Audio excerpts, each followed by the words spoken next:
So this is not a very advanced session. There will be some advanced things there which you can safely skip, right? So that's not going to be something which is going to stop you from understanding anything. Feel free to stop me anytime you wish, and if you want to ask any questions regarding anything in the slides or anything that you don't understand, feel free to stop me.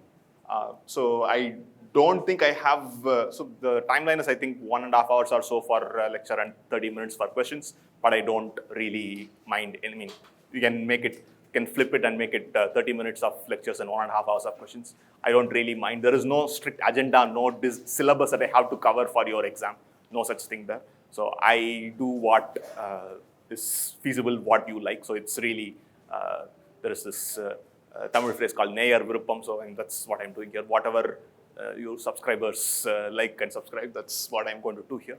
That's all for the introduction session. So what am I going to do today is introduce some machine learning to you first. Probably take some 30 minutes. The most basic machine learning algorithm that you will see. And then some advanced tools, which is what is actually in the title of the workshop, Ensemble methods. I mean, there is lots, I don't even remember what the title of the thing is. I think I remember those Ensemble methods, wisdom of the many or something like that. So I typed something which Bharati asked, but I don't even remember the title now. But really what it tries to capture is how you combine several simple models, let's say, into one big model, one very good model. That's the idea behind ensemble methods. But before you do ensemble methods, you must know how simple models are. I mean, what are simple models? So that's what we will do in the first part of the lecture or workshop. And we'll move on to ensemble methods later on, right? So before I go there, I would like to know how many of you have done ML foundations, finished ML foundations? 1, 2, okay, a few. How many of you are doing MLF now? That's great. So that's almost the rest, all the rest of you. How many of you have are neither, right? They are not neither doing MLF now or have finished MLF. Okay, that's still a significant fraction. So of this third group, how many of you have finished Maths 2 and Stats 2? Okay, at least you have finished Maths 2 and Stats 2. So are there anyone here who have not finished Maths 2 and Stats 2? JK? Is there anyone who has not finished Maths 2 and Stats 2 also? Okay, that is a small population. Hopefully you have finished Math 1 and Stats 1. Right, so, okay, so that particular, okay, I don't think even you will find it difficult because I will skip over the difficult parts. So the easy parts is what will actually be left over. All right. Okay, great. So here is something which I have been using in my class lectures. I've stolen this from some really nice website. This is not done by me. Someone else has done all the pretty looking things. I'm just going to use just directly, I am accrediting whoever that is. I don't even know who those people are. But it's a pretty way to teach one of the basic tools in machine learning, which is decision trees.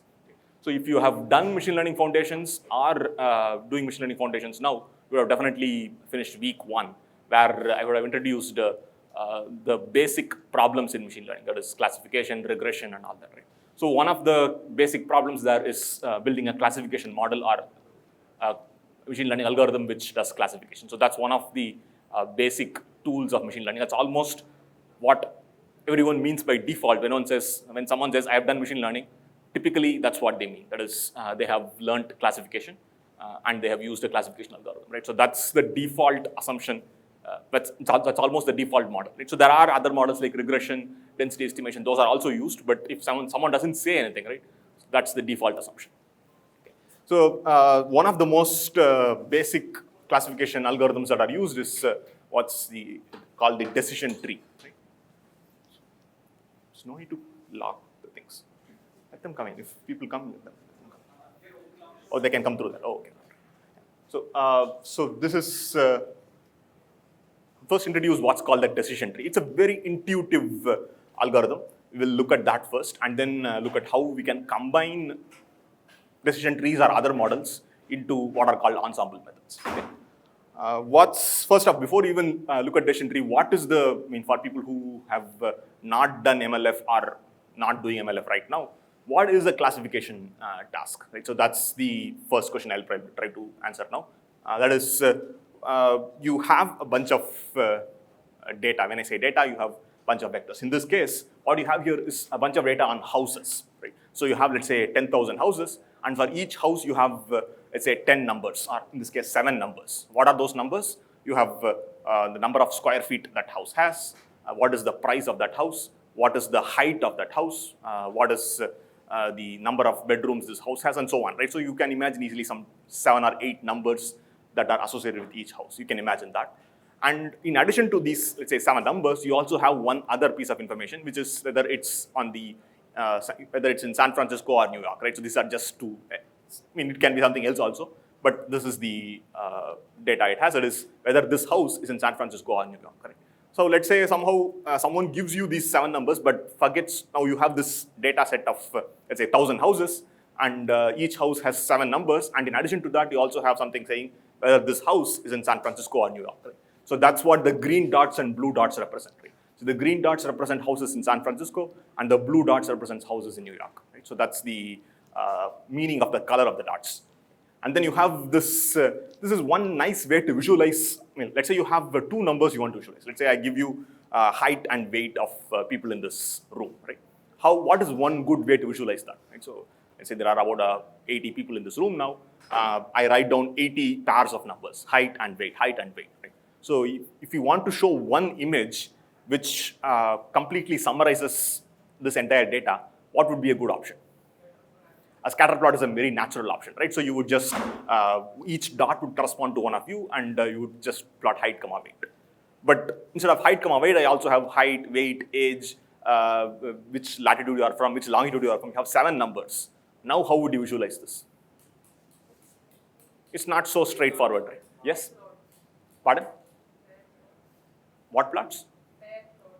What? Yes. Good. Yeah. So that's a very good option, and that's what's actually happening here. So you've gotten the answer already. That's one of the ways. That's not the only way. That's not even the best way, or the one. There are other ways also, but this is one of the easier ways to understand, because scatter plots are, I mean, because humans and computers and screens are limited beings. We can only see 2D things. So what we do is we take pairs of all of these things. As you say, you have 7, right? So you can imagine all 7 choose 2 pairs, right? So you can take all 7 choose 2 pairs, and you can do scatter plot among any 2 of them. That's what you have here, right? So you have, let's say you have elevation and price, and elevation and square feet, elevation and something else, right? So you can take any 2 of the attributes, and then you can do a scatter plot of those 2, right? So that's what this particular thing. You don't need to really understand what this data is, but that's how this data is being visualized here. Right? Okay, fine. So that's the data.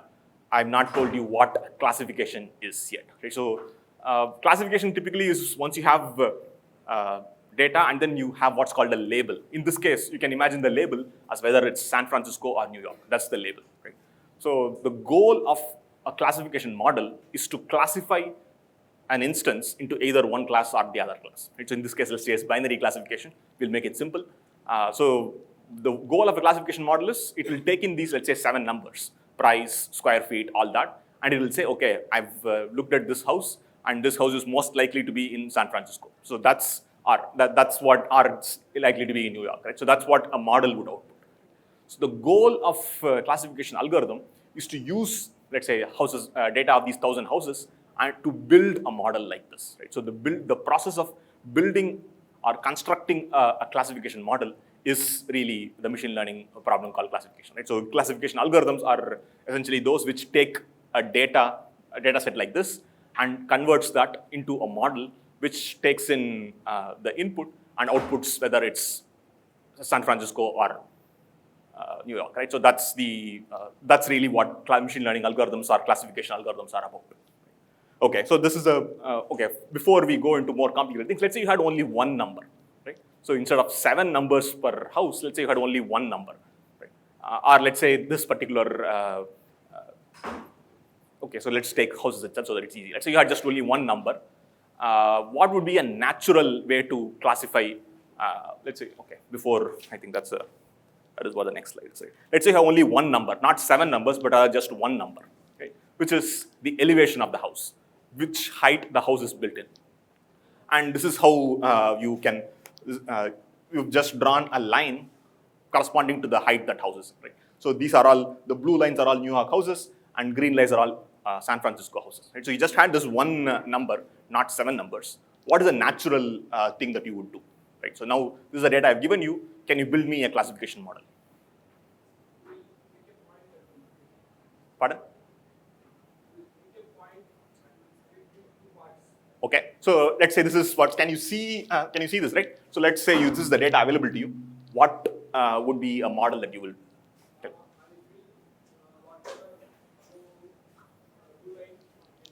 This is.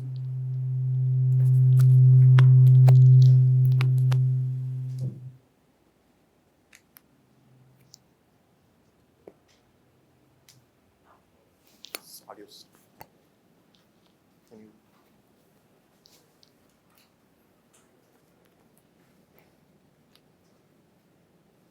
Now it's fine.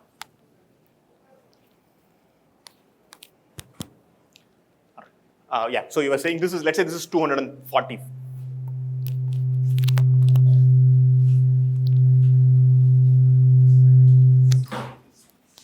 Oh, I'm going close to the speaker, is it? Yeah, that's why he puts. Okay, got it.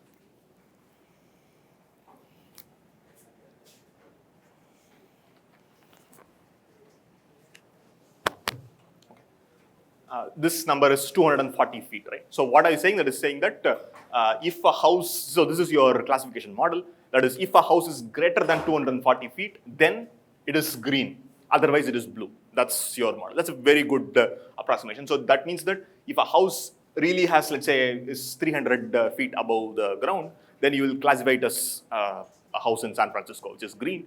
Or if the house is less than 240 feet, you will classify it as New York. Right? So that's a good first cut model. But will this always work? Why? Because there are houses here also. Right? It is possible for a greenhouse to be at 100 feet also. Right? So that is that. So, but at least as a first cut is a very good thing. Right? So now that seems like the best that you can do with one feature. Right?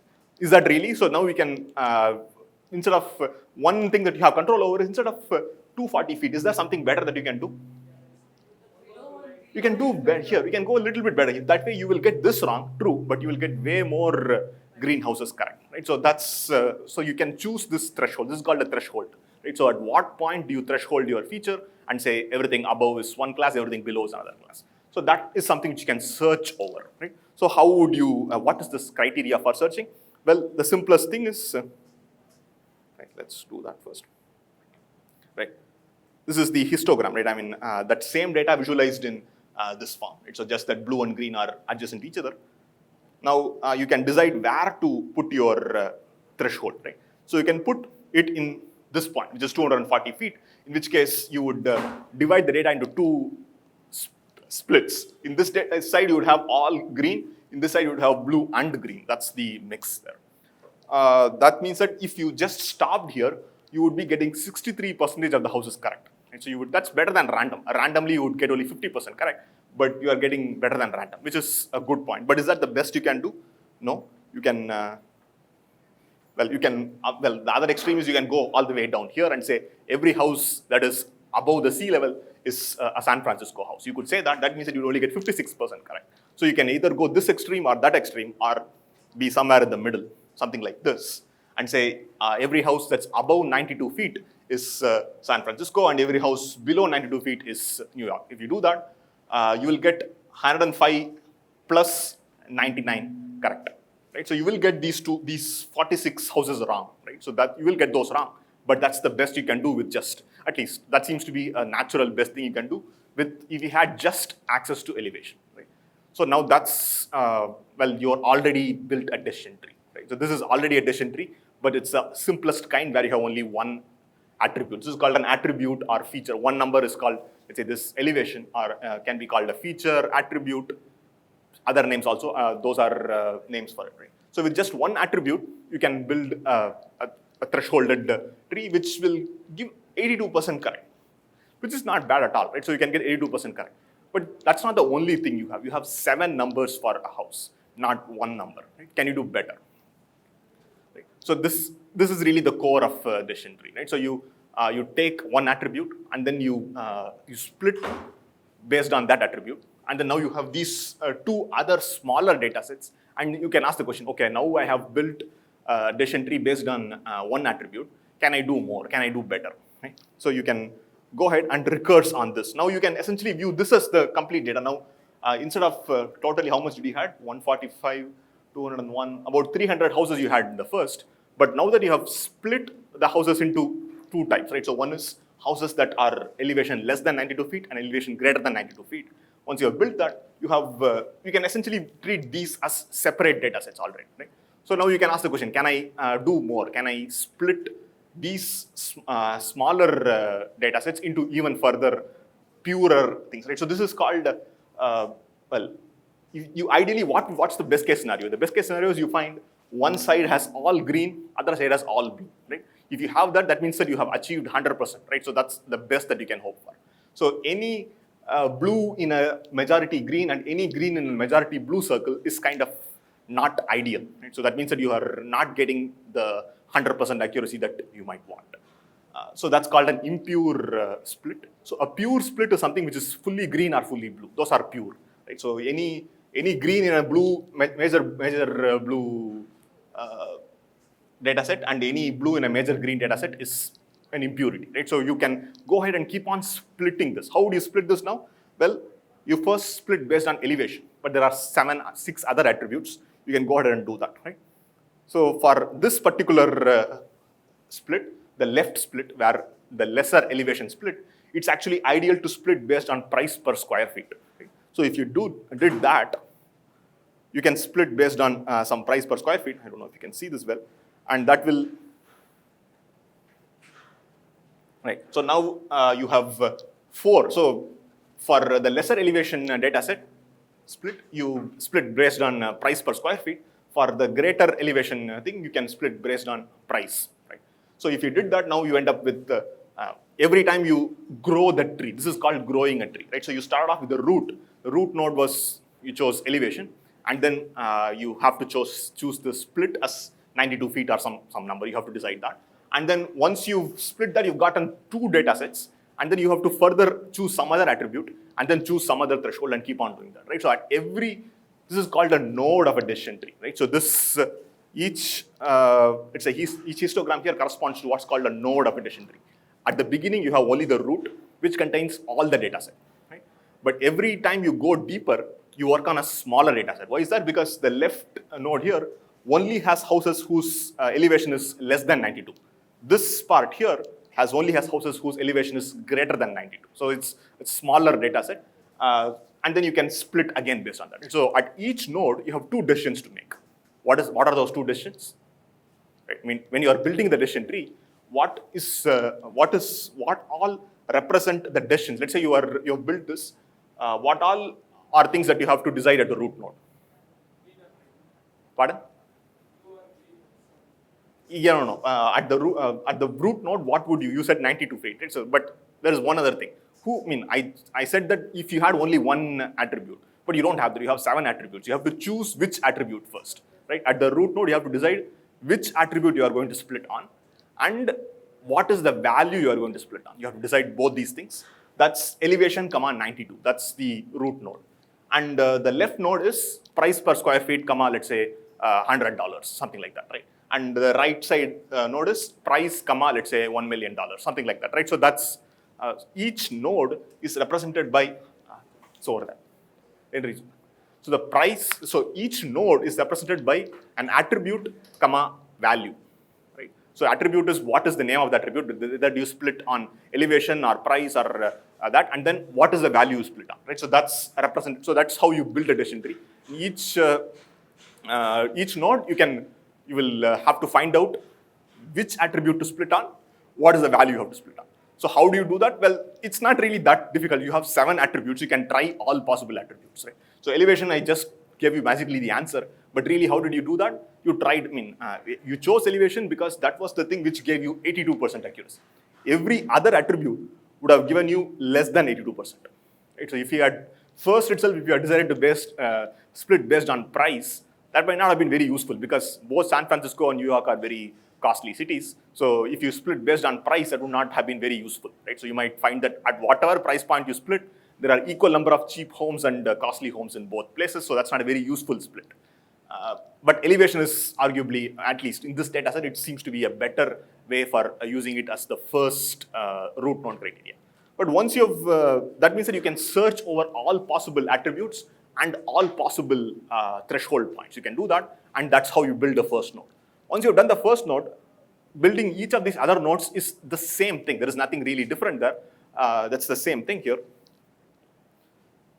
You once again search over to get, let's say, the left node here, you search over all attributes. Let's say price per square feet. Technically, you could search over elevation again, but it's not typically useful. You could do search over elevation again, right? So that's possible. Or let's search over all possible 7 attributes and all possible thresholds.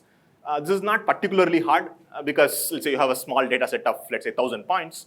Potentially, there are 7 attributes, and each attribute can take, let's say, at most 1,000 values. So 7 into 1,000. 7,000 is not really a particularly hard, big number for a data set like this. So it means that constructing each node does not take too much time. So you can keep on doing this, and you can stop at whichever point that you want. You could have stopped at the root node itself, which is, you're saying that, okay, I've got an 82% accuracy, I'm happy with that.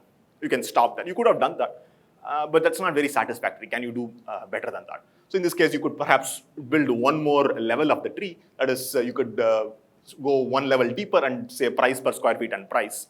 And you can stop here also, or you can go deeper. You can go on, you can keep on going deeper. And at some point, what will happen? Yes, so each of these circles will be all blue or all green. At that point, it makes no sense to split further, right? So if it's all blue or all green, what would you split it on, right? So it makes no sense. So that's, once you go there, you can stop. But you can stop before also, right? So you can say, well, I'm satisfied with my 90% accuracy, I'll stop. Or you can say, no, I want 100% accuracy, and you can go full way. So that's all is there to building a decision tree, right? So that's perhaps if you have not done a machine learning course, now you know already how to, your first machine learning algorithm, you can write it down. I mean, if you have all done a Python course, you can actually take a data set and use what I have said to write a code for taking a data set and building a decision tree. It's not particularly hard. You can do it right now, actually. That's all you need, right? Okay. So any questions on this? So I think this is a point where it's a safe point to stop and ask for questions. Okay. Yes? Yes. You can sit down. I can just speak up. Right. So as I told you, there are at each node, when you build to build a node, you need the attribute and what value you are splitting the attribute on. So you need to find both of these things. So you search over all possible values, right? In this case, it's a 7-dimensional, 7-attribute data set. So you search for all possible attributes and all possible values to split it on, right? So you do both. Right? So that's the best possible. So yeah, in a way, I'm guessing what you're asking is you are doing it in a node-wise greedy fashion, right? So what you're doing is that every time you split the node based on just the greedy, right now, what is the best thing to do? You don't split the root node based on what is going to happen here. You can't do that because that's a hard problem. You completely give up on that. At every node, you just decide to build the node which has the best accuracy for that particular node. That's it. Nothing more, nothing less. I don't know how it's happening. Fine. Yeah. Any other questions? Yes.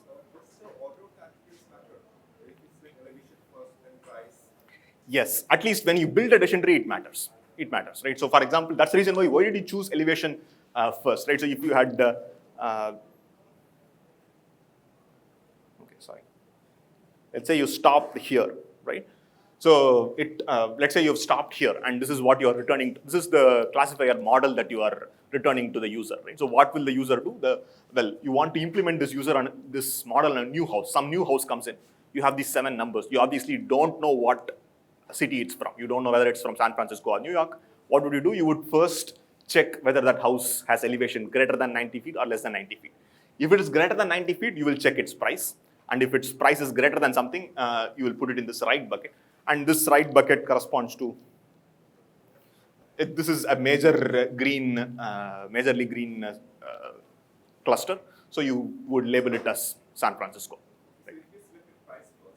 Yes, but that's not the model you built. This model you built has, so let's say you wrote a program for this thing, right? What you write is, if elevation of X is greater than 92 and price of X is greater than, let's say, 100, then San Francisco. If elevation of X is greater than 92 and the price of X is less than, say, 100, you say this is New York. If elevation of X is less than 90 and the price per square feet is greater than, let's say, 10, then it is New York. If elevation is less than 90 and price per square feet is less than, let's say, 10, then it is San Francisco. That's the if-else program that you would write. Right? So which means that the order does matter. Yeah. For each node, we will check the accuracy of all the attributes. Yes. Yes, you're correct. And we'll pick which has the highest Yes. accuracy, we'll fit in there. Yes. Each node will do the same process. Yes, each node will do the same process. So that's correct. So there are other ways of splitting the node, but this is one of the easiest ways. There are other ways to split based on things like entropy, Gini coefficient and all that. But accuracy is the easiest thing to explain. That's what I'm using. So when you are probably doing a proper machine learning course, you might see that this splitting is not done based on accuracy, but rather based on something else. But that's a detail and not the major message that's being sent to you. Any other questions? Okay. So I told you that you can stop here itself instead of going all the way if you keep on going, you will get a pure cluster. That means that you will get 100% accuracy. Why would you not always do that? Why would it make sense to stop here itself? Okay, so a lot of you have already done a machine learning course, it seems. So people who have not done a machine learning course, can you tell me what is a potential issue with that? Okay. Why not? Okay, that's a good point. Overfitting is the answer. There are two answers really. One is basically if you, let's say you are writing a program for doing this. To implement this, you just need 4 if-else. You need just 4 if conditions. But to do this, to go, let's say, one level deeper, you would need 8 if-else conditions. Right? So that is something which to keep in mind. It's not that big of an issue, but that's something to keep in mind. The bigger issue is that you don't really care about accuracy on the training set. Right? So that's whatever you have now is just the database that you have now. It's just the current houses. That's not what is the purpose of building this model. The purpose of building this model is to classify future houses, not the current data set. The current data set you can get 100% accuracy just by looking at the column. You already have the data. You already have the details of whether this house is in San Francisco or New York. So the goal is not to do well on the current data set, which is called, let's say, it's called the training data set. That's not the goal. The goal is to do well on the future data set, which is often called the testing data set. So by trying to do too much, let's say for example, you have the past year question papers of, let's say, MLF, right? So you go ahead and just prepare those questions. You don't read the content, you don't read anything, you just know the answers for last year's question paper for MLF. You will do okay really well, right? But you will not be able to answer any of the new questions, right? So you will not be able to get 100. Just because you got 100% on the past year question paper does not mean that you will get 100% in this year question paper, right? So that means that there is something you need to generalize also, right? So you need to get the principles and then go ahead and so that way you are more likely to do better on the future data set. The goal of studying is not to do well on the last year question paper, right? So that anyone can do because you already know the answer to it. The goal is to do well on this year's question paper, right? So that's the test data. So that means that it is not always optimal to, let's say, get 100% accuracy on the training data, especially because there might be one, let's say, anomalous house. Let's say there is one house, let's say you don't capture the closeness of a house to a sewer, right? So that's not one of the features, right? That means that you might have a house which is huge, which has everything, but it's like ridiculously cheap. Right? So by trying to build a model which does well on that particular house, you might say that, okay, if a house is large, very large and very cheap, then it is likely to be in New York. Let's say you build something like that, because you have not captured the fact that that house is close to a sewer, right? So then when someone else gives a new house, you might think that, okay, this house is large and cheap, so it's going to be in New York. So that is not really a thing that's happening. That's because you have just caught on to a pattern which is just nice, right? So if you have any amount of data, you will always, the key idea is to distinguish between pattern and noise, right? So what is pattern, what is noise? So if you look deeply into everything you can, let's say I randomly put some blue and red dots on the board, right? If you look deeply in it, you can see any pattern, right? So, I mean, you can say, oh, that's really basically what you can look at the star and someone has drawn shapes of like the zodiac animals. But really, you could have drawn anything, right? So you could have drawn a picture of a unicorn fighting a bear if you want, right? So you could have done anything. But some people have, so that means that you can see pattern in everything. So the core idea of machine learning itself is to distinguish what is pattern and what is noise. Right? So if you try to overfit, this is what's called overfitting, that if you try to get 100% accuracy, that means that you are trying to see pattern in noise. Right? So you are seeing noise and considering that as pattern. Right? So that means that it is sometimes not optimal, even in terms of accuracy, to go all the way and build 100% accurate on the training data classifier, right? Because that's not the goal anyway. So that's not what you are being tested on. You are being tested on the current year question paper and not the last year question paper. It is a good thing, obviously, to do well on the last year question paper, but that's not the goal. The goal is to do well on this year's question paper. Okay, so that's really the concept of overfitting in a nutshell. Right? So let's say you built this decision tree, which is you went all the way and you built a pure thing. But that's not really the goal. The goal is to do well on the test data. So if you with a pure thing and you try to make predictions on the training data, you will get 100%. Right? Why is that? Because you kept on building the tree until it became pure. Right? But that's not really the goal. The goal is to do well on the test data. So if you do that, you will get only about 89% accuracy, which is not bad. Right? So 90% accuracy on the test data is not bad, but it's not 100%. So that means that there is a difference between train accuracy and test accuracy. All right. Okay. Any questions now? Yes.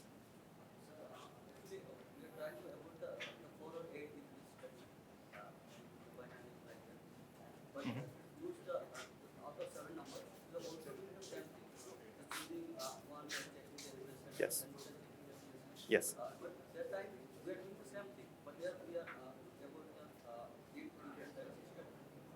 So there are two phases, right? So one is the training phase where you find what to do. Once you have found what to do, you write that down as a frozen thing, right? So that's I think you are probably confusing the training phase and the testing phase. There are two phases in which you build a model. The first phase, you build the decision tree. The second phase, you use the decision tree. There is a difference between the two. Right? So when you use the decision tree, you just write down a static piece of code. Like something like if elevation greater than 91 and the price greater than 100, then it is New York. If elevation greater than 91 and the price less than something, it is San Francisco. That's a static thing. There is no data or machine learning going on there. All the data and all the learning came in writing the code. Right? So that is, why did you use elevation first? Why did you use 92? Why did you use price next? Why did you use 100 there? That information came from the data. But once that information is extracted, the data is useless. Right? So once you have built the decision tree, I can throw away the data. Right? Because now I've built a decision tree, now I can throw away the data. When someone comes with a new house the next year and says, okay, is this house in San Francisco or New York? You would just use that static thing and say whether this house was in San Francisco or New York. The data is no longer used now. So once the data is useful for constructing the model, which is a decision tree, and once that is done, you can throw away the data. It has no use. Yeah. Any other questions? So do we fix the threshold or the machine fixes the threshold? Well, you write the program, so that means that you fix the machine. You write, as I told you, you search over all possible attributes and all possible values. Okay, so it means that you have, let's say, 7 attributes, and let's say, well, you can technically discretize the thing. You don't need to, let's say, you don't really care about $1 increments of price. Maybe you only care about, let's say, $100 increments of price. So you can discretize it and make it more reasonable. That way you can reduce the computational effort, right? So how much effort does it take? How much computational effort does it take to build one single node? That's something which you can reduce by discretizing the range. Right? So that's something. Yeah. Any other questions? Okay. All right. So with this, you've actually learned the first machine learning classification model, classification algorithm that. So this is a pretty quick summary of one of the classical algorithms. Okay, so now we are ready to move on to the next part of the workshop. So feel free to stop me and ask me for questions now, because we are going to move to something else.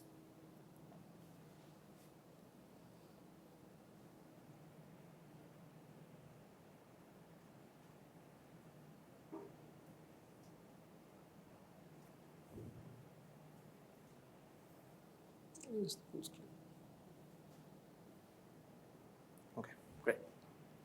Right. So what does ensemble mean, right? So ensemble is, I think, a French word. So it is obviously an English word, but its root is in French, which essentially corresponds to multiple or together, or it's the same root as sample, right? So it's a multiple thing. I'm not really a etymology guy, so but the word, the way people pronounce ensemble, I was guessing it is French, and I'm moving with it, right? So it's not ensemble, but ensemble. Right? So French has different pronunciations. It's weird. Fine, but what is it, right? So it really is about combining multiple models, right? You have, why would that be useful? Let's say, for example, you have built one decision tree, right? But now your company, let's say you are a part of some company, and that company has decided to merge with some other company, right? So the other company has also, let's say, built a decision tree, right? And let's say it's also, each branch of your company has built a different decision tree, right? And now you realize you have each one of you are using one different model. All of those models are good, right? So there's nothing inherently bad about each of those models. Let's say you have a company which has, let's say, 100 branches, and each branch is unaware of what the other branch is doing. They are kind of replicating the work, and now the management has found out that, okay, you guys are all doing the same work, right? Now, what would be a natural thing to do? Let's say all of you are building decision trees to distinguish San Francisco from New York houses. I don't know why you are doing that, but let's say you're doing that. Right? Let's say you're doing that, and there are 100 branches of this house, and then of this company, and now the CEO has decided, okay, now you are building 100 models. Why are you doing that? Build a single model. Right? So you want, because all of you are the same, why are you doing that? Build a single model. What would be a natural thing to do? Well, of course, you can take it and train from scratch again, but what's a natural thing to do? Let's say you don't want to do that. That's too much effort. Let's say you have a manager there who is responsible for doing this job, and the manager has written an email to all of the 100 branches saying, please send your decision tree model, and he has gotten 100 emails from it. Right? What's a natural thing for the manager to do?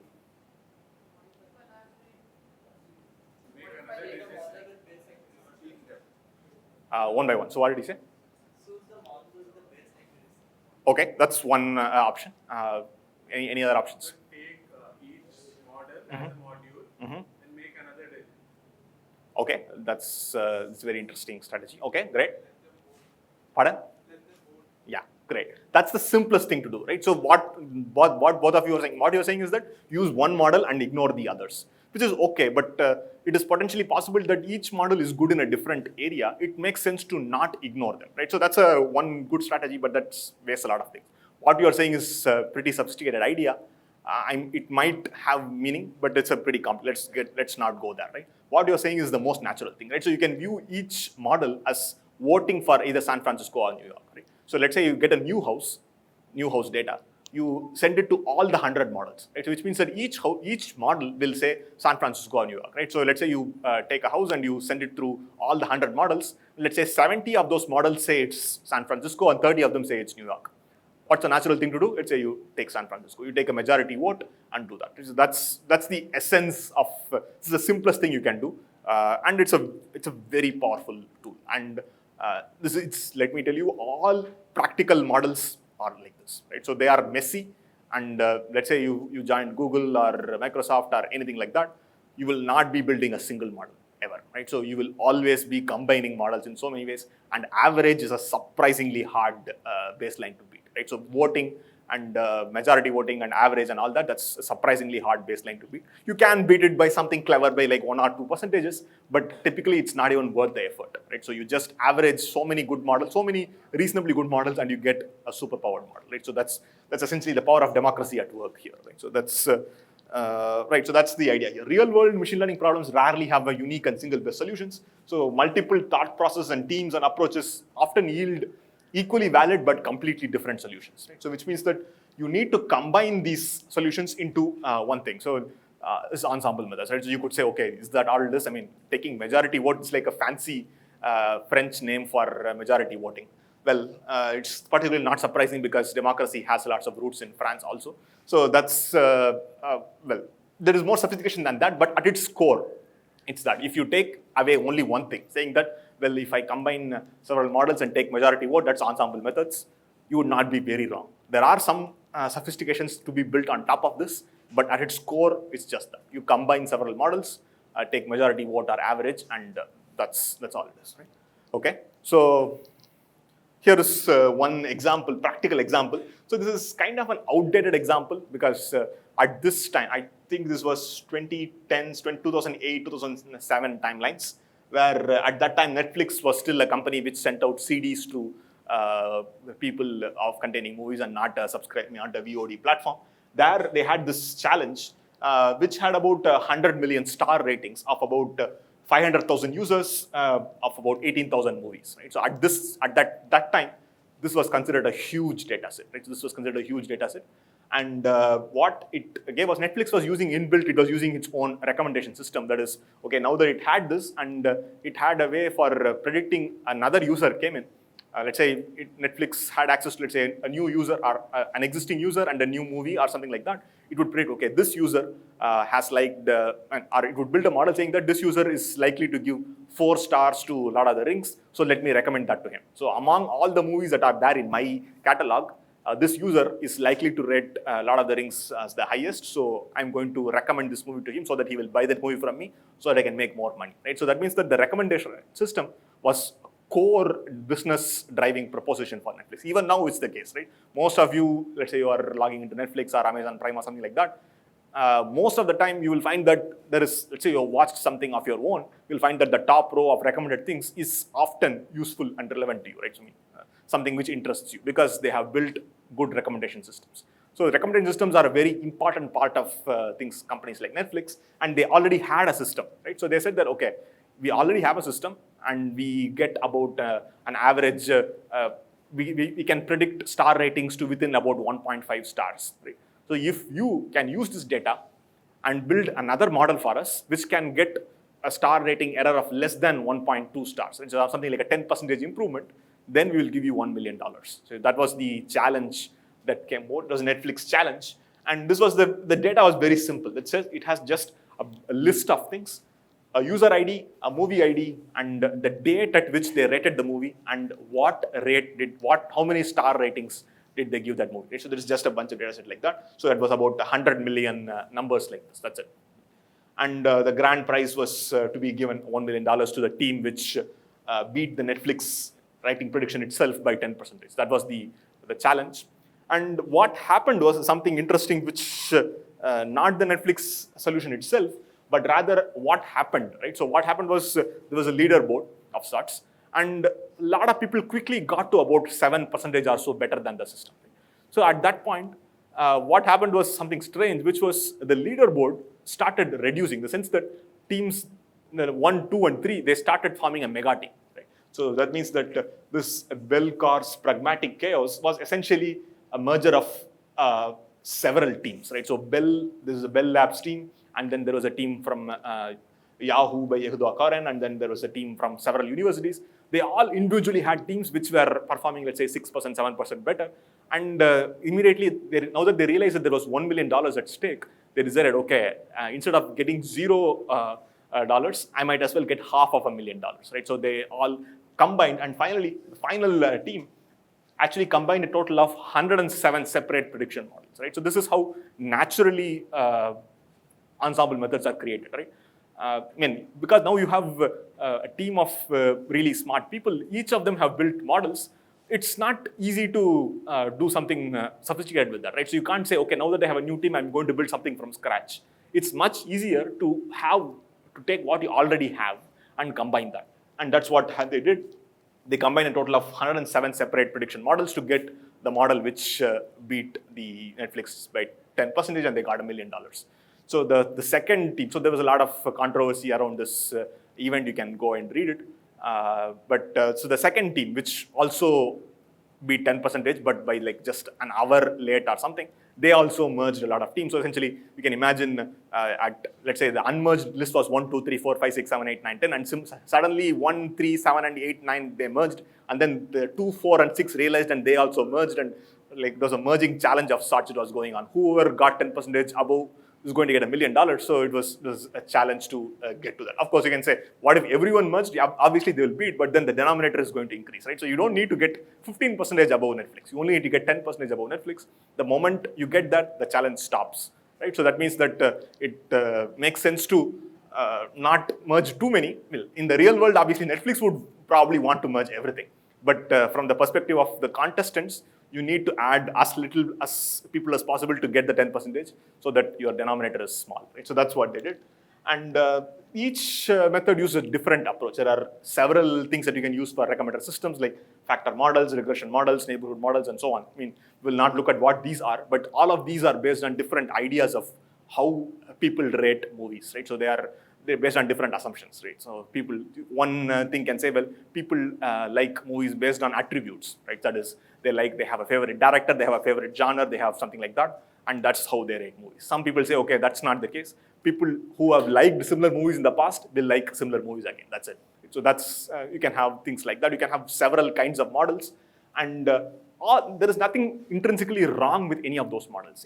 Every model makes some assumptions, but every assumptions, there is error or issues with that. And by combining, you take advantage of everything, right? So that's what happened, right? So what the take-home message is that individual methods are never going to be used in practice. If it's something like Google is using, something Microsoft is using in practice, you can be sure that it is an ensemble method. That is, multiple models are being combined to create one mega model. Yes? How do we combine those models? There are several ways. The simplest is just majority voting or average. That's the simplest thing you can do, right? So you have 10 models, let's say. Model 1 is predicting you will like, your rating for Lord of the Rings is 4 stars. Model 2 is saying your rating for Lord of the Rings is 3.8 stars. Model 3 is saying it is 4.2 stars. Something else is saying you're 5 stars, right? So what would I predict? Well, average all of that and give that. And so that's the simplest way. There are slightly more sophisticated ways for doing that. Well, almost all of them correspond to something like a weighted combination, right?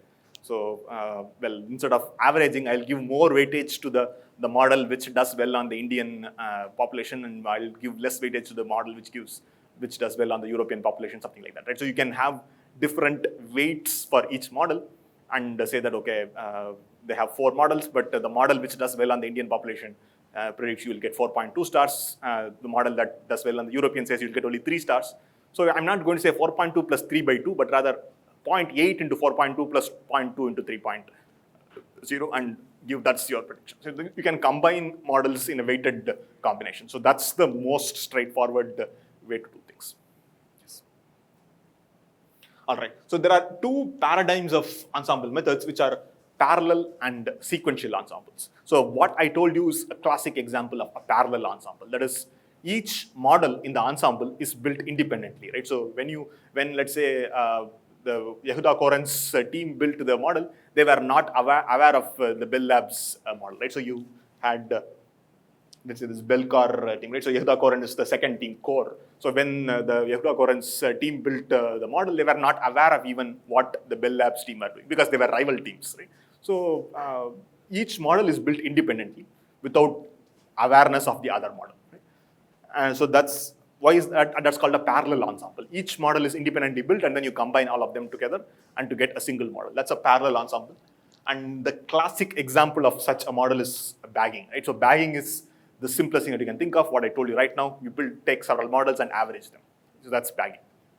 So there is the other kind of ensemble method, which is called a sequential ensemble, right?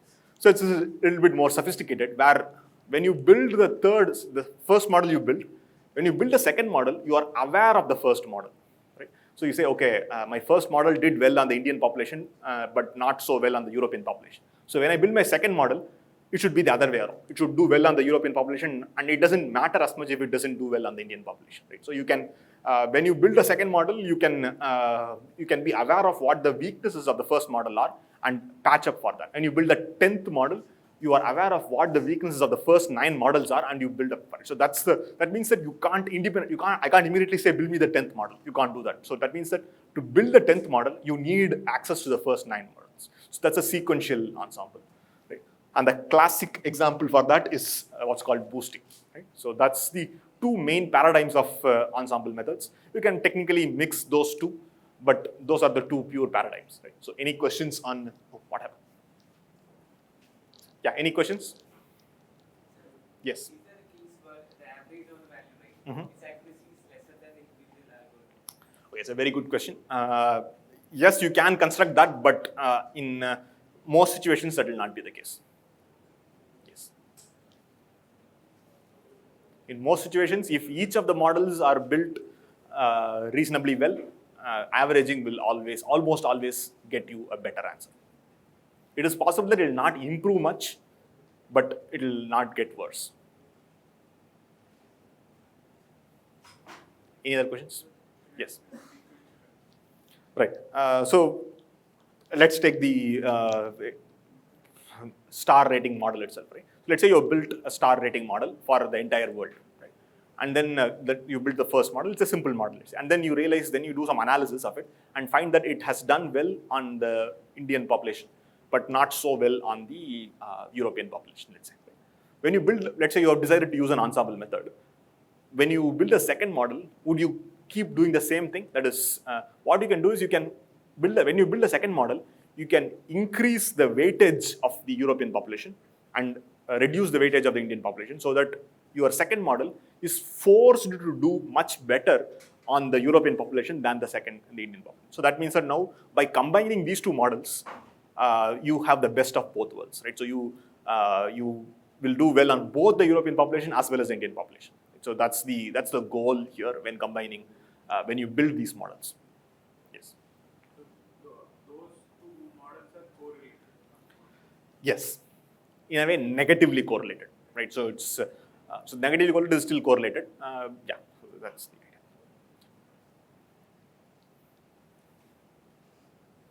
Yes. Yeah. Yeah.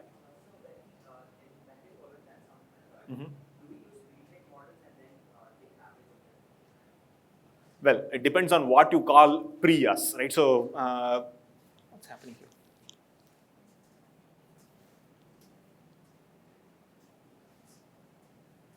Yeah. That depends on what is given to you. Let's say in the case of the manager combining branch things, you can view it as from the manager's perspective. Each branch's model was pre-trained. He doesn't care about it, and he's just combining it. So that's one way to look at it. But from the organization's perspective as a whole, it doesn't matter that the manager considers it as that pre-training and combining. But from the organization structure as a whole, they did build all the 100 models, and they trained the 100 models and then combined it. So it depends on who is doing the combining, who is doing the training, right? So that's. Yes. Yes. Yes. Yeah, that's why I said that. Right? So sequential ensembles are much more complicated, right? So parallel ensembles are very easy, right? So I mean, it doesn't matter. You build each model is built independently and then you combine it. Sequential ensembles are a little bit more intricate. We will, if we have time, we'll probably look at that. So the data is being used. That is one standard way to do that is you increase the weightage. You are using the training data. So what you can do is you will increase the weightage of the population on which your first model is doing badly in, and you will reduce the weightage of the points for which your current model is doing well in. So that the new model that you are building is forced to do well and make up for the weaknesses of the previous models. So that's the idea.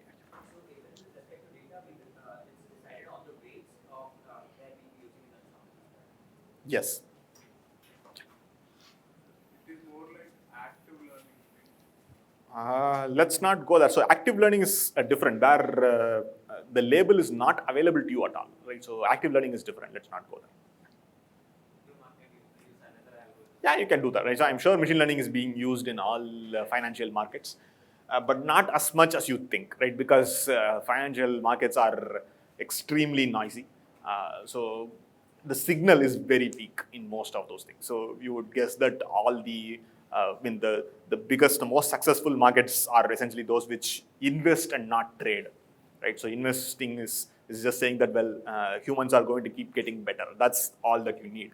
Trading is, it's, because by definition, if there is signal, someone else is going to exploit it and it will become noise, right? So you can do that. I'm sure people are doing that. I'm sure if you go to an investment bank, these will be there, but these will not be the major components. So machine learning and boosting ensemble methods, they will not be the major components. They will be using this in addition to other classic techniques for doing this. Yes, but they can do that. Yeah, can do that. Yes. So will we be using transfer learning when we take in different ensemble methods? Okay, once again, transfer learning is a different thing altogether. That is, the transfer learning is designed to ensure that your model works on test data which is different from trained data. Right? That is not the goal here at all, right? So the goal is still to do well on all data, right? So the goal, there is no difference between train and test data as of now. So there is train and test data are still the same. So transfer learning comes from, let's say you train a model for doing well on, let's say, European faces, and then you use the same model for doing well on Indian faces. That requires a transfer. That's the application of transfer learning. But as of now, that's not the goal. There is train and test data are still the same. Right? So it's not transfer learning. Yeah. Any other questions? Okay, great. So where are we on time? So it's 3 o'clock. What I'll do is I'll quickly go over parallel ensembles and move to sequential ensembles, because sequential ensembles, I have made prettier pictures, so I want to just show it off. That's it. Right. Okay. So let's look at parallel ensembles. Bagging, right? So bagging is simply averaging, I told you. But how do you build the individual models, and what are the conditions under which bagging will work, right? So you asked that, is it possible that bagging might hurt you, right? What you can show is bagging will never hurt you, but when will it most help you? That's the question you should ask, right? So averaging multiple models will almost always never hurt me, almost always not hurt you, but there are situations where it will not help you much, right? So what is the situation under which it will help you the most? So that's the thing that you will see.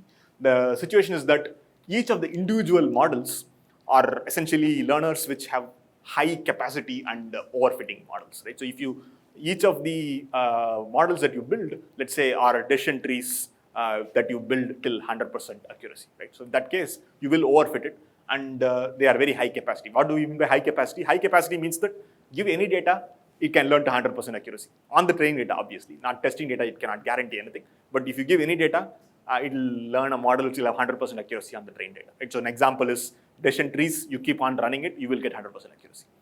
So that's an example of a high capacity learner. And so high capacity learners generally overfit, right? So that's the situation. Now you have multiple such models which are all overfit on potentially different training data, right? So they are not the same training data. But like I told you, you have 100 branches. Each branch has access to its own houses, right? Its own set of houses. Each branch 1 has built a San Francisco versus New York classifier on houses that it has. Branch 2 has built a San Francisco versus New York classifier on houses it has, right? So it's still the same distribution. It's still the same the patterns are still the same, but just that the data points are different, right? So that means that you have 100 models. Each model is overfitting on its training data, or something like that, right? So that means that you have a situation where general learners are going to overfit in high capacity. In such situations is when bagging shines, right? So to have maximum advantage of bagging, you must have models which are individually very different, right? And that will happen if you have each learners are high capacity and generally overfit. So completely skip this part, which is I've talked about regularization, which is something which you will see later. So what does bagging do? Bagging simply combines several separate models learned on some subset of the data. Why am I saying subset is I can take the full data as the data of all houses, right? No single branch has access to that, right? So a single branch might have access to only some houses, right? So that means that each model is trained on a separate, different subset of the data, right? So that's the idea here. You have combined several separate models learned on some subset of the data, and then you simply average all those models. So average makes sense for regression, majority vote makes sense for classification. So that's the idea here. So the key insight, why does bagging work, right? So why does bagging not fail is something you can show mathematically, but why does bagging, so not failing is not the same as succeeding, right? So not failing simply says that you've met the bare minimum, right? That is your ROI is 1, right? So if your ROI is 1, return on investment is 1, you have not failed, right? So to succeed, however, you need an ROI of greater than 1, right? So that's the idea here. So the key insight is when you have these 100 models, let's say, are each of them are very different, right? So let's say you have the let's say all of these 100 models are good in some sense, right? So that is, they all do reasonably well, but they are very, very different. Let's say one model is a decision tree where the root node is elevation. There is another model whose root node is, let's say, price. There are different models. They are very, very different. By combining them, what you get is essentially, you can essentially average out the noise. So that's the effect that you get. By averaging out the noise, which is, because they are different, each model has different noise. Right? So if you have 100 models, they are all the same, let's say. Right? Averaging will give you nothing.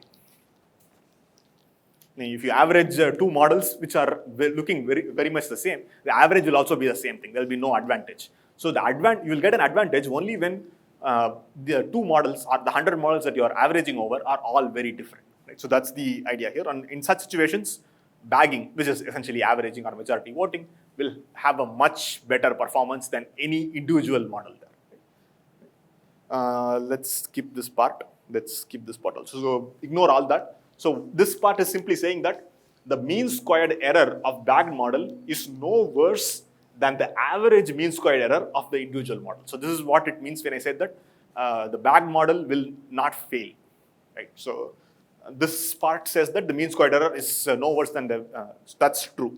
But when will it succeed? When it will succeed, by that I mean that the mean squared error of the bagged model is much lesser than the average mean squared error of each of the individual models, when the variance of these models is much larger than 0. What do I mean by variance? Let's say I have 100 models, and that means that for any given house, these 100 models don't agree. They all predict different things.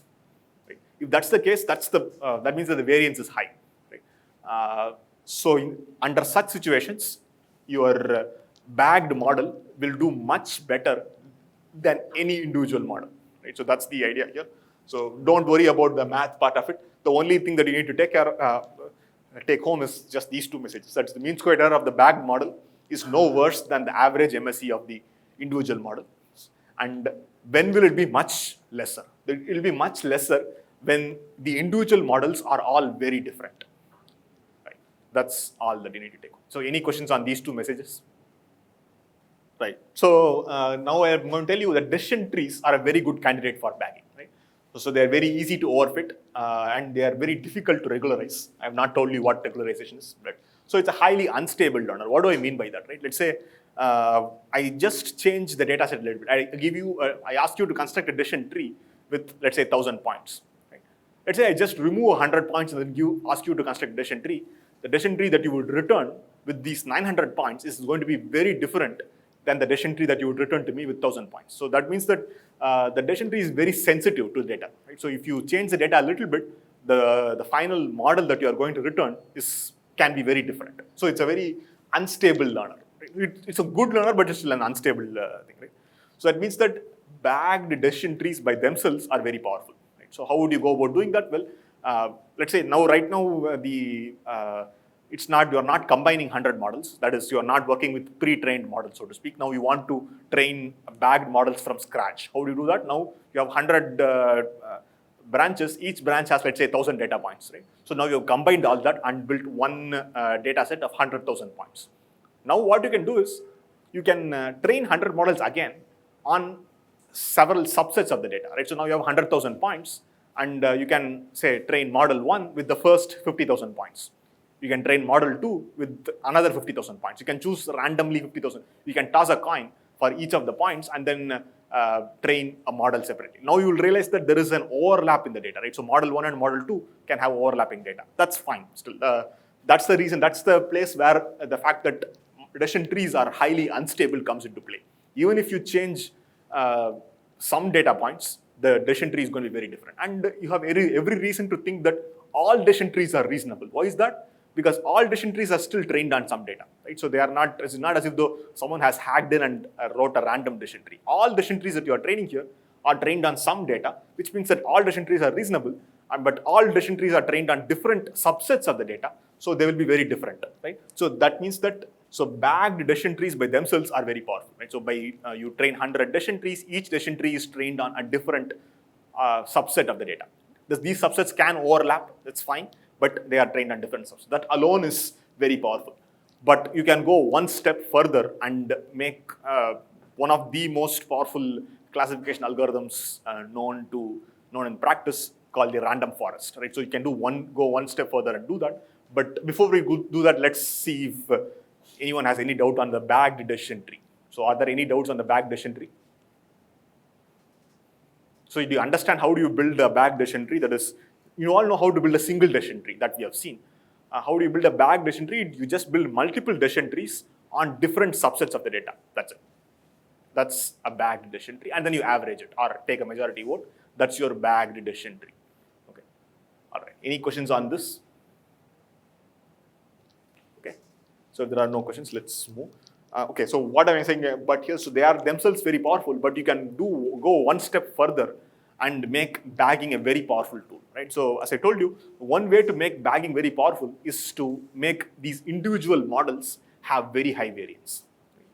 And how would you go about doing that is this particular thing, right? So to increase the variance, what you can do is, when you construct a decision tree, what do? You search over all possible attributes. When you construct a decision tree, when you construct a single node of the decision tree, you search over all possible attributes and all possible thresholds, right? So which means that there is, you can make it even more random here by saying that when you are, let's say, building the right node of the root of a decision tree, you decide, okay, now you can't use all 7 attributes. You can only use price or elevation, or price elevation or price per square feet. So you randomly select some attributes to each node and say that, oh no, you can't use all of that. You can only use these 3. So if you do that, what do you gain? You seem to be losing something, right? So that means that you are not searching over all possible values that the node can take, which means that it is suboptimal. Yes, that is correct. But you also gain something. What do you gain? What you gain is, even with the same data, right? So forget different data. Even with the same data, when you build 2 different decision trees, you will have different decision trees. Why is that? Because if you have the same data, decision tree is a deterministic procedure, right? So I give you this data. How would you construct the decision tree? Well, you take the root node, you construct a root node by searching over all attributes, searching over all thresholds, and fixing them. And you keep ahead. And there is nothing. If I give the same data again, you will return to me the same decision tree. There is nothing changing there. But the moment I say that, okay, now each node, I'm going to make it random. Each node is not allowed to choose all attributes, but rather only a subset of the attributes. Then that means that even if I give the same data again to you, the decision tree that you will return to me will be different. Right? So what's an example? One example is, for example, the root node. Let's say if the root node was elevation, that we would have chosen. But now, when you construct a decision tree, I'm saying that, okay, the root node, you can't use elevation. You have to use either price per square feet, or let's say area or something like that. So those are you can't use elevation. Now that means that the decision tree that you are going to construct is by nature going to be very different, because the root node change means that this seems to be keeping on. The root node change means that the model is going to be very different, right? So that is a trick there. So technically, yes, you are losing out on a single decision tree.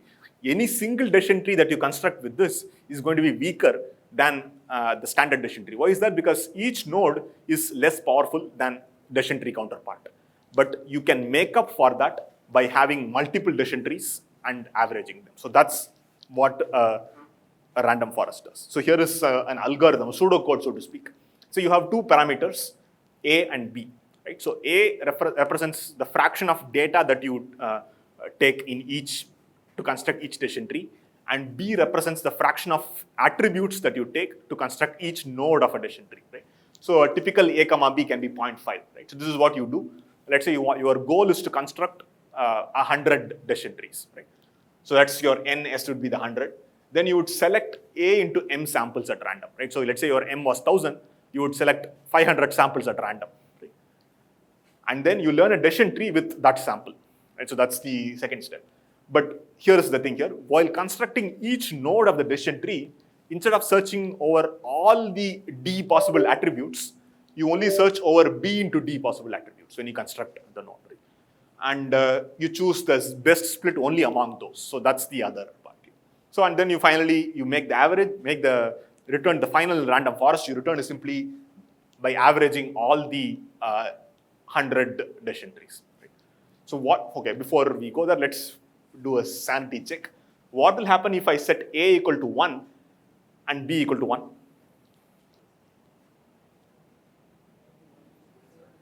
There's only one decision tree. So if I set A equal to 1 and B equal to 1, that means that I am selecting all samples and I'm selecting all features. So what I will learn is just a single decision tree. Right? So yeah, I might learn 100 of them, but 100 of them are all the same. Right? So it's like I've learned one tree and it's a random forest made up of cloned trees. That's it. Right? So there is no difference, no variation. That's one X tree.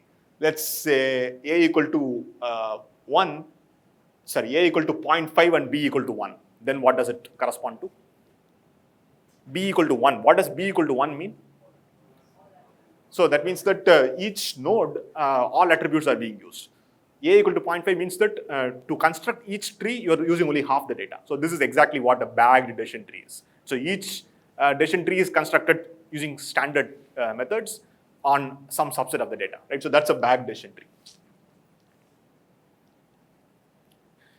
But a typical value, on the other hand, would be A and B both about half, right? So this is something which you have to choose. What is the right value of A and B?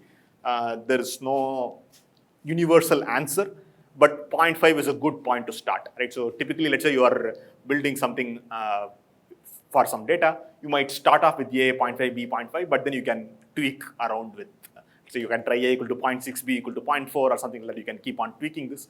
Let's say you are using Python to do this. These are all standard arguments that you can give to the decision tree construction. So this, I don't know what the names are, but you can give both of these as arguments to your Python decision tree constructor. Yeah. All right. So any questions on the random forest? Yes. What if we keep the order of the attribute differently in each model? Order of the attribute. What do you mean by order of the attribute? Like sir told about the price. First pick the price. Then Yes. like that for each model you will give different attributes. So the order is not well. You don't decide the order. Each node is just constructed independently. So you can't choose. Order doesn't make sense, right? So your order makes sense in a line, right? So in a tree, order doesn't make sense, first of all. And secondly, you don't construct a tree as a whole. You construct one node at a time. You don't construct the entire tree. You construct one node at a time. So the only reasonable thing you can say is, when you construct that node, I don't consider all possible attributes. I'll only consider a subset of the attributes. That's exactly what random forest is. Yes. Yes. Yes. Yes.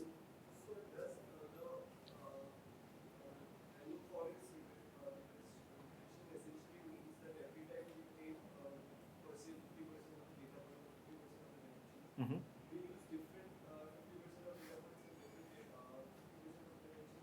So you see where the loop is, right? So to build the decision tree, you use the same samples, but within the decision tree, each node is a different set of attributes. So to build the decision, let's say you are building 100 decision trees, each decision tree has the same set of data points. Okay, so but within this thing, each node has a different set of attributes, right? So you can say, well, the root node can use only elevation, price, and price per square feet. The left node can use only price per square feet, and area. The right node can use only area and nearness to main road and something like that, right? So each node has a different random set of attributes it can choose from. But the tree as a whole uses the same set of data points. So but of course, the second tree will use a different set of data. Yeah. Yes. Any questions? Okay, great. So, so this is something which you will encounter in your data science career. This is the first thing you will try. Anyone gives you some classification task, the first thing you will try is new random forest and random forest.fit off. That's the first thing you will try. You will get a number, and you will spend the rest of the month trying to beat that. That's what will happen, right? So that's what and then finally you will realize you spent 1 month to beat the random forest classifier, which already got 80% accuracy, and to get 82% accuracy. Then you beat yourself. Was it worth 1 month to build something just 2% better, right? So that's going to be your, if you are going to be working in data science, that's going to be a major part. So that's why most people don't even bother with doing anything, but you can do better than random forest. I'm not saying that's the best, but to beat random forest requires a lot of effort. Random forest is zero effort, right? So it's already there. You can just say rfr.fitoff, rfr.classifyoff, you'll get something, you're done, right? So it's a very good baseline to have, and most of the time in practice, it's sufficient. So that's all we have. Okay. All right. Okay, so this I think we are, so here is one example of, let's say you have this data. I don't know if you can see there's a difference between train and test. So this is dark red and light red. I don't think you can see the difference, but that's here, right? So dark red and dark blue points are training points, and light red and light blue points are test points, right? So you have train and test points here. And if you train a decision tree on the train points, this is the decision tree that you would get. Right? The red corresponds to one class and blue corresponds to one class. And you would get 78% accuracy on the test data, right? Of course, you will get 100% accuracy on the train data, but only 78% on the test data. So if you build a decision tree on the same, a random forest on the same data, you'd get 88% accuracy. So it's a very simple data. You can see it's not even very complicated, but even in such simple data, random forest shows its advantage. All right, okay, so this is simple. Okay, now we'll move to sequential ensembles. I don't think we have too much time. So what I'll do is I'll not show the math of it and just show the philosophy of it and move on, okay? Any questions so far? Okay, so the classic paradigm for sequential ensembles, it's what's called the boosting. There are other frameworks also for sequential ensembling, but boosting is the classic paradigm. And what is the setting under which it works, right? So we saw that the setting under which bagging works is that if each individual model is a powerful model and can overfit, right? So in that situation, you have something to gain by bagging. So boosting is kind of almost the reverse of it. That is, what you have is each individual, you have the ability to build individual models which are only slightly better than random, right? That's the question here, right? So your individual models are all weak, right? But they are better than random, but only slightly better than random. The question is, can you combine enough weak people into one strong person? So that's the question here.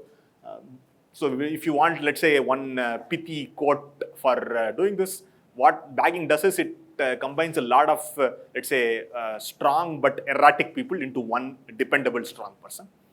What boosting does is it takes a lot of dependable but weak people into a dependable strong person. So that's one way to look at it. Don't quote me on this because I just came up with this quote on my own, but that's one way for you to remember what's the difference between bagging and boosting. So that's the thing here. Each of these people can do better than random, but they are very stable, but they are only slightly better than random. Right? So how do you combine several such people, several such learners or several such models into one strong model? So that's the question. Right? So this is the thing here. You have access to a learner that gives a classifier fitting the trained data, but it is weak. Right? So you can only do slightly better than random. Right? So in this case of binary classification, it can do, you give any data, you can get, let's say, 55% accuracy. That's, you have somehow a magical black box. What it says is, you give me any training data, I will guarantee that I will get 55% accuracy. Right? I'm not guaranteeing anything. I might get 100%, but I'm not guaranteeing you that. I'm guaranteeing you only 55%. Right? How would you? But the point is, you can use me several times. So it says, okay, if you use me just once, I will guarantee 55%. But you can use me several times to somehow get whatever you want. That's the thing that you have access to. So is there a way to create multiple such weak classifiers and boost them? That's the boosting thing comes here, right? So you have multiple weak, dependable classifiers. You combine them and boost them into one stronger one. Right? So a parallel strategy will not be very successful here, right? So why is that? Because these learners are stable. That means that if you give them multiple things, they will all return the same thing. They will all be 55% accurate, and you average them, you'll get 55% accuracy, right? So it will not be much better than that. Because why is that? Because they are all the same model. So average multiple things, but the same thing, you will get the same thing. You will not get any advantage. So a parallel strategy will not be successful here.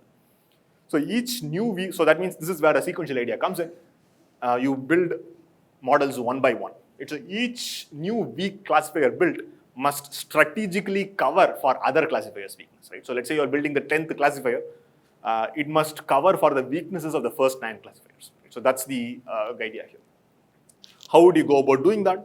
The key idea is that the weak learners are given weighted training samples, right? So until now we have seen, let's say, decision trees or things like that, where the number of data points was really, all data points were created equal, right? So that's the situation when we do this. But here, what you do is you assign a weight or importance to each data point, right? So at the beginning, you give equal importance, but then when you construct, let's say, take the European Indian population kind of example I gave you, let's say, and when you begin, you give equal weightage to European and Indian population.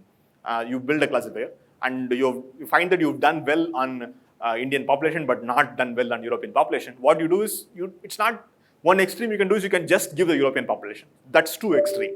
What you do is, well, you reduce the weightage of the Indian population and increase the weightage of European population, and now you build a second model which can potentially make up for the weaknesses of the first model.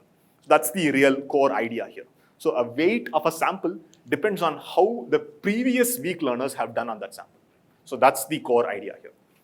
And once you have this idea, it's not particularly hard. You have an algorithm here. Don't worry if the algorithm is too complicated right now. So the only thing you need to be aware of is this is the gamma, right? So what is the gamma? The gamma is the guarantee that the weak learner gives you. It says that, okay, I can get you 55% accuracy. That's the guarantee, which means that gamma would be 0.05, right? So 0.55 is your guarantee, which means that the edge over random is 0.05. So you have a weak learner guarantee which says that I can get you an edge of gamma over random, right? So that's that. And then you have a beta which is, it's greater than 1. That's the only thing you need to know. This is going to be greater than 1, right? So 0.5 plus gamma by 0.5 minus gamma is going to be greater than 1. So what all this does is, essentially, you start off with equal weightage. So this is the initial importance of all the samples. Initially, when you begin, you have no reason to prefer one sample over the other, right? So in the initial case, you will give an equal importance to all the samples. That's why you get, this is a vector here. So you give an equal importance of 1 to every sample, right? So that's what you do. And then there is a loop here. You give your data, which is the same. The data is going to be the same, but the weights are going to change, right? So you give the data and the weight to the weak learner, right? The weak learner will take the data, weighted data, and it will return a classifier to you, right? Once you have the classifier, what you can do is you can check how well does this classifier perform on each data point. So that's your LTI, right? So HT of xi is the prediction of model T on data point xi. So what do you want? You ideally want HT of xi to be equal to yi. Right? So yi is either, let's say, +1 or -1. This is your data. You have xi, yi data. Each xi is some vector. It doesn't matter. Each yi is either +1 or -1. Right? So you ideally want, if your model T, HT, has performed well on data point xi, HT of xi will be equal to yi. Right? So which is, if yi is +1, HT of xi is +1. If yi is -1, HT of xi is -1. That's the best case scenario. But that's not going to always happen, right? So what you are, HT is only a weak learner. It's not a perfect learner. So there will be points where HT of xi and yi will be different. It is possible, for example, HT of xi to be equal to 1 when yi equal to -1, or other way around. So in either case, you can take the absolute value of the difference and divide by 2, right? So this LTI is going to be equal to 0 when model T predicts data point I correctly, and it's going to be equal to 1 if model T predicts data point I wrongly. So that's LTI. Now you use LTI to increase. So what would you do? Well, if LTI is 1, LTI is, okay, what should you do? If LTI is 1, you should increase the weight of data point I. Right? Why is that? Because your current model has predicted data point I wrongly, right? Which means that in the next model should somehow take care of it somehow. Which means that how would you do that? Well, you would increase the weightage of data point I. So that's what you do here. So WT plus 1I is going to be equal to WTI multiplied by beta power LTI. So power is simply to LTA is just 0 or 1. So you either keep the weight as it is or increase it by beta. So beta is greater than 1. So you would either you would increase the weightage of the ith point if it got classified wrongly, and you would keep it as it is if it got classified correctly. That's all this is saying. Right? And once you have got the new weights of all the data points, you go ahead and loop it again. And so you can keep on doing this, and the hope is that after let's say after any iteration, the weightage of the points which are classified wrongly will be very high, so that the next iteration will take care of it. So every iteration you will either, so that's the thing here. So there is this famous quote, right? So I don't know who made it. So every time I either win or learn something. So that's the thing here. Either you got that input correctly, or you learned that I am weak in that area, so I'm going to give more focus to that area. So either way you win. So it's a win-win situation. So that's the idea here. And finally, once you have all the models, you can combine all of that. So you just add all of that and take the sign. So that's equivalent to majority voting. Right? So you have plus minus means that adding and taking the sign is equal to majority voting. So that's the algorithm here. Don't worry if you don't get the symbols and math behind it. The core idea is pretty simple. That is, if you your current model predicts a given data point wrongly, the weightage of that data point should increase. That's the only thing that's happening here. Okay. So here is a illustration of it. So this is the data. And what is the weak learner? The weak learner is something very simple. That is, you can draw a horizontal or a vertical line, and one side is blue, other side is red. So that's the only thing that you are allowed to do. Right? So now, okay, now we have this data. Can someone draw a horizontal or a vertical line? What is the best horizontal or vertical line? You obviously can't get 100% accuracy with any horizontal or vertical line. So let me start off the answer first. So this is a good starting point. You draw this horizontal line and say that everything above is red, everything below is blue, right? So you started with this. Have you gotten 100% accuracy? No. So what are the points that you classified wrongly? These points, right? So what will happen to the weightage of all the points? The weightage of these points will increase. The weightage of the rest will stay the same, right? So you can see that these circles have gotten bigger, right? So is it visible? So these circles are bigger than the other circles. Is that clear? Right. So now we can run the data again. Now can you essentially, what does it mean to have bigger circles? You can essentially imagine the data point is repeating or something like that, right? So that's the idea here. Now can you think of a straight line which will get most of the weighted data correctly? Now if its weights should also be there, what would be a good answer? Horizontal line, but one step lower, right? So this you can do. So now, is this classifier getting 100% accuracy? No. What is it getting wrong? These blue things it's getting wrong. So you can do that again. So you end up getting this. So you can see that these points were classified correctly by both the weak learners. So these points were classified wrongly by one of the weak learners. Right? So now you can go ahead and do this again. Now if you do, what will happen? So this is again a little bit tough question. So the answer is, this is what it will do, right? So if you say what is the best weak learner now, so this is the weak learner, that's best. So does this classify everything accurately? No. So it doesn't classify these things correctly. So those things will increase in size. Yeah. Doesn't classify these points correctly. So these points will increase in weight. This happens. Okay. Now what do you think is the best classifier you can think of? Vertical line on the other end. So this is what you would do. Okay. And if you, let's say now you stop now. Let's say you stop at 4 iterations and say, okay, I've combined my 4 classifiers. This is what you would get. It's a pretty decent idea, right? So it is, you've gotten these points classified correctly. You've gotten these points classified correctly. This area seems to be a problem of, area problem. So this area seems to be problematic. Maybe you just have to run for more iterations. Let's do that. This is your weighted data 5, and you can keep on repeating. If you can, try both and take the best out of the two, right? So that's really the message that you will get from machine learning. If you are not sure, try both and choose the best. So that advice is going to stay with you throughout, right? So in a lot of situations, you're not going to get concrete answers because there are no universal answers. So the answer depends on the situation. Try both and take the best. Right. So you can actually prove that this algorithm works, the boosting algorithm works. I'm not going to do that because I don't think we have the time, and I'm guessing that you guys are already probably tired. But yeah, the algorithm, the idea is pretty simple, and the intuition is sensible.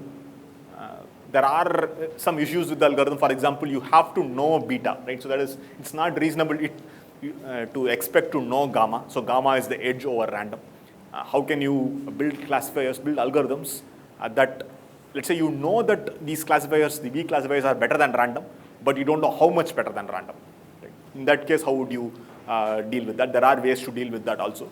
That leads you to the famous AdaBoost algorithm. So that you might have heard of. It's essentially the same as this, just that you don't know gamma. You don't know how much better than random each of the individual weak learners are, but you still want to run the algorithm. Because you can see that if you don't know gamma, you can't run this particular algorithm. Why is that? Because this algorithm uses beta. And beta is 0.5 plus gamma by 0.5 minus gamma. So you can't, if you don't know gamma, you can't run this algorithm at all. Right? So it's not possible. But there is a modification you can do which does not use gamma and in fact measures gamma and runs the algorithm. That is called the AdaBoost algorithm. I'm going to skip this. I'm just going to show you what it does. Essentially, it measures gamma and sets beta to be equal to 0.5 plus gamma t by 0.5 minus gamma t. So the one major difference is that it's not equal weightage anymore. Right? So previously you had equal weightage, right? So all models, you just added all models and then took a sign, which means that it is equal to majority voting. Right? In AdaBoost, that's not the case.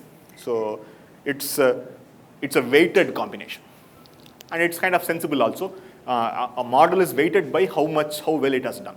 Right? So you can say all models are better than random, but obviously a model which does 90% better should be given more weightage than something which does 60% better, right? So that's what this does. So beta t will be larger if a model has 90% accuracy. It will be smaller if it is only, let's say, 60% accuracy. That's the idea, which is sensible. And arguably this is one of the foundational algorithms for, I don't know if it's used as much in practice, but it's kind of like an ideal algorithm. That is, it's very useful for teaching, and historically it has a lot of significance. In practice, some variants of this are used, but not these algorithms exactly. So on the other hand, random forest is used as it is, right? So random forest, nothing fancy goes on, it's just that is used. AdaBoost by itself is not used as much. You can use it, there's nothing stopping you from using it, but there are slightly better algorithms, more complicated than this, which will do better. Right. But still, it's important to learn a simple algorithm before you go on to more complicated algorithms. Okay, great. Any questions?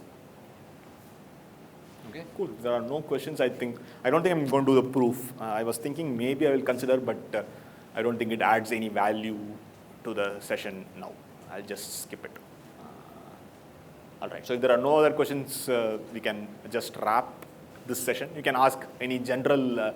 Okay, I think that would also be nice, right? So we can wrap up this particular session. Yeah. The slides for this, I think, yeah, I'll send you a link. It's already available on the web. I'll just send you the link. Yes. Yes.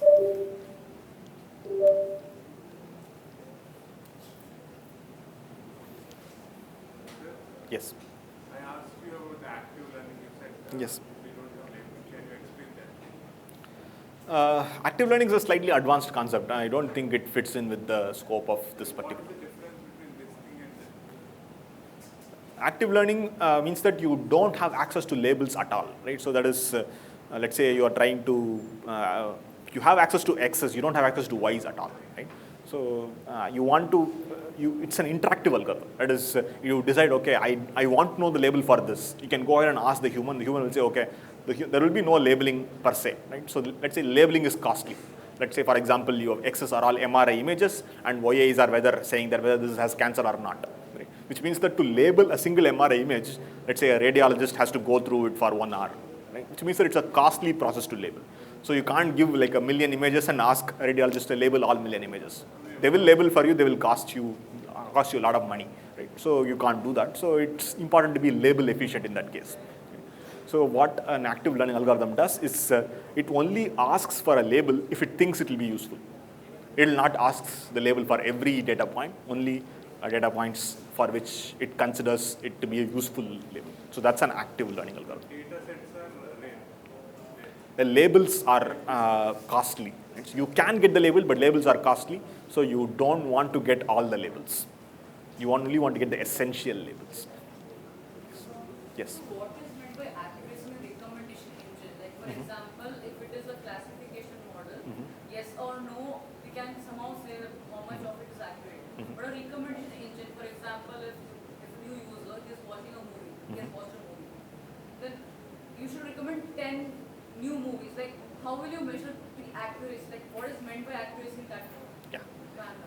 There are several ways to do that. So the first is to reduce it to a regression thing, right? So let's say you don't do that a ranking problem at all. Just say, okay, how much stars would you have given to Spider-Man? How much stars would you have given to Lord of the Rings? How much stars would you have given to Avengers? Something like that, right? So and then you just make it how much your task is to just predict how much stars would a given person give to a given movie. No, it's not about the stars. It's like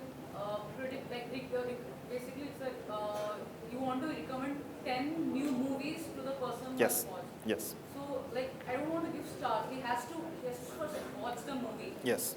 So like what is the accuracy factor over it? So that Right. you said that 10% is like given an Yes.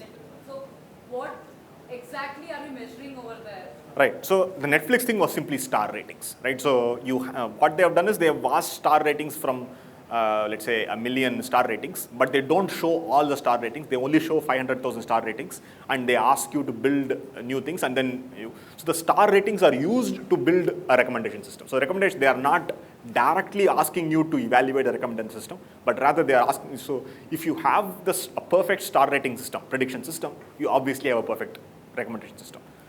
But you can have a good recommendation system even without having a perfect star rating prediction. So for example, I don't need to know how many stars you would give to Lord of the Rings. If I know that you would rate Lord of the Rings more than Spider-Man, I would recommend that to you. I don't need to know the exact star rating. So that's called a ranking problem, right? So that's the exact problem that, let's say, search engines also face, right? So they don't care about, so there is the idea that there is a right answer. You might not know what the right answer is for the test data, but there is some right answer, which is a ranking of all the movies, right? So each person has the ranking of all the movies that they are likely to watch. You might not know it for some, let's say you have not used Netflix at all, and you suddenly, let's say, log in.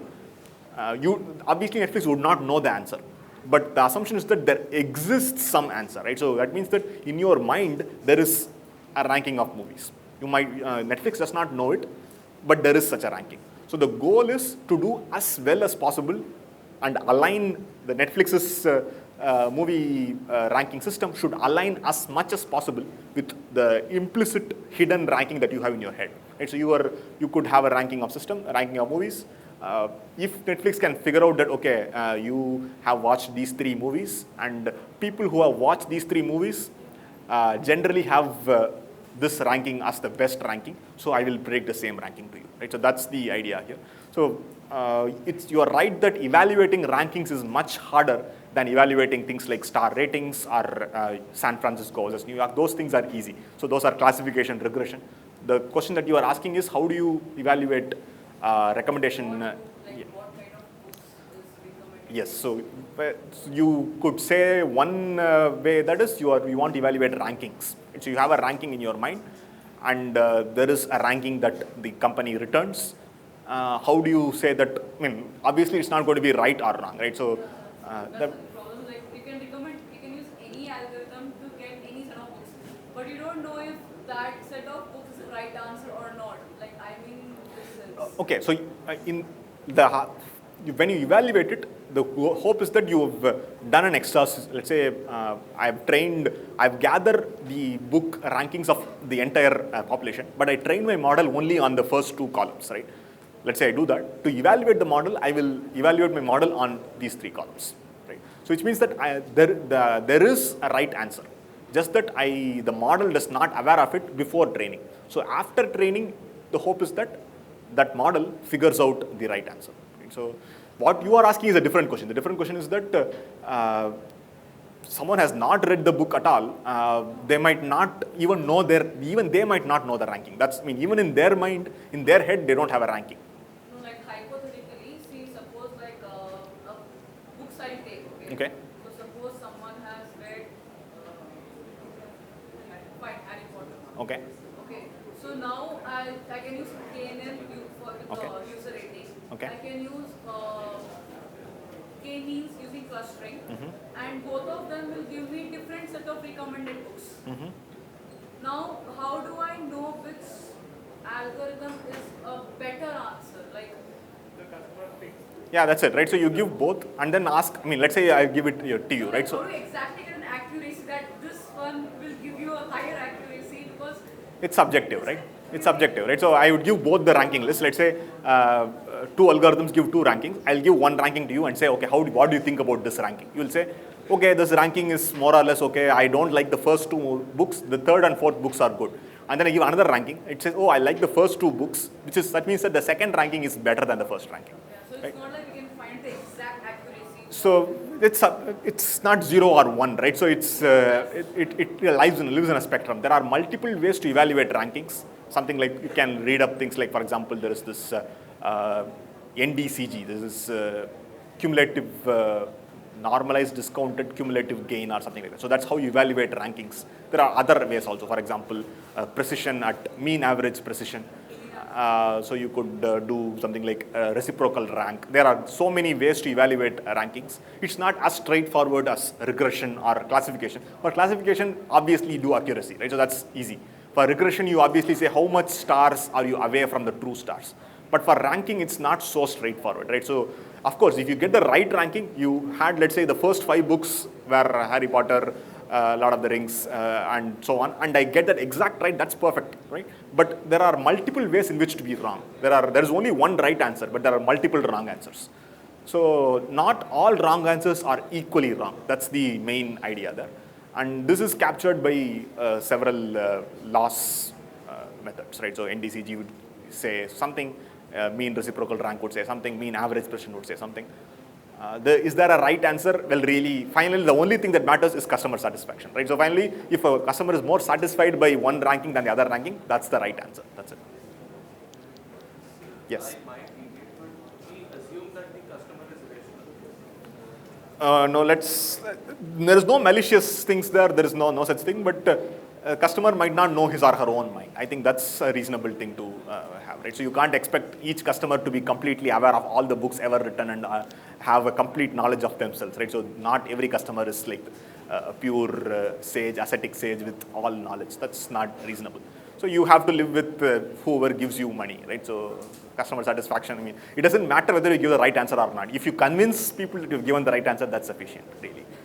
Right? At least that's true for marketing and stuff like that. You don't have to give the right answer. You have to give an answer and make them convince themselves that's the right answer. That's the... Okay. Yeah. Any other questions? Okay.